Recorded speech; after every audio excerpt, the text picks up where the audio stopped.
सभी को राम राम। मैं आरजे रानू मेरी आज की वीडियो में आप सबका स्वागत करती हूँ। आज हम नवरात्रि श्रृंखला के आखिरी दिन पर हैं और ये दिन बहुत विशेष है क्योंकि आज विजयदशमी का पर्व है जिसे दशहरे के नाम से भी जाना जाता है। विजयदशमी अच्छाई की बुराई पर विजय का प्रतीक है और इसका महत्व हमारे जीवन में बहुत गहरा है। तो आइए जानते हैं विजयदशमी की कथा, उसका महत्व और उससे मिलने वाली शिक्षाएं। विजयदशमी की कहानी मुख्य रूप से भगवान राम और रावण के बीच हुए युद्ध पर आधारित है। यह कथा रामायण के महाकाव्य से ली गई है। जब लंका के राजा रावण ने मां सीता का अपहरण किया था, तब भगवान राम ने अपनी पत्नी को छुड़ाने के लिए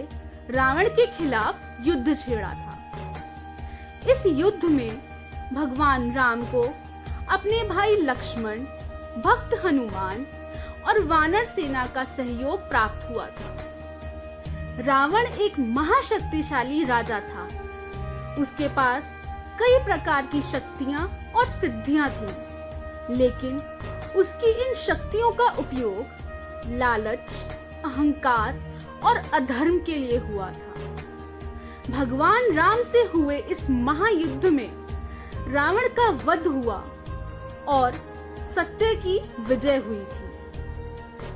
इस घटना को विजयदशमी के रूप में मनाया जाता है।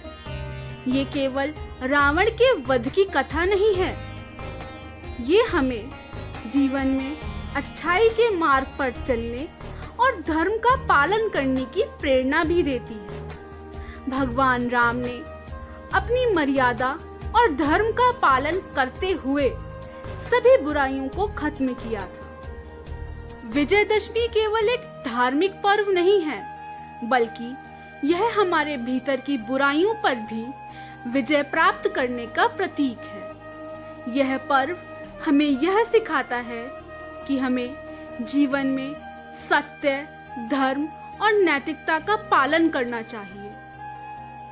भगवान राम की तरह मर्यादा और धर्म का पालन करने से हमें जीवन में सफलता और सुख प्राप्त होता है। रावण का वध हमें यह सिखाता है कि अहंकार और घमंड का अंत होना आवश्यक है। जब हम अहंकार में डूब जाते हैं, तब हम अपने आसपास के लोगों को और अपने लक्ष्यों को भूल जाते हैं। भगवान राम की विजय हमें यह सिखाती है कि सत्य और धर्म की हमेशा विजय होती है। हमें हमेशा अपने जीवन में सच्चाई और न्याय का पालन करना चाहिए। सत्य और धर्म के मार्ग पर चलकर ही हम अपने जीवन में सच्ची शांति और सुकून प्राप्त करते हैं। तो आइए आज हम विजयदशमी के इस पावन अवसर पर संकल्प लेते हैं कि हम अपने जीवन में सत्य, धर्म और नैतिकता का पालन करेंगे और अपने भीतर की सभी बुराइयों का अंत कर अच्छाई के मार्ग पर चलेंगे। मैं आशा करती हूँ कि आप लोगों को ये नवरात्रि स्पेशल सीरीज बहुत पसंद आई होगी। आप लोग अपने थॉट्स हमसे कमेंट सेक्शंस में साझा कर सकते हैं। फिर मिलेंगे किसी और वीडियो में। तब तक के लिए आप लोग खुश रहिए, स्वस्थ रहिए और मस्त रहिए। फिर एक बार आप सभी को विजयदशमी की हार्दिक शुभकामनाएं। जय सिया राम।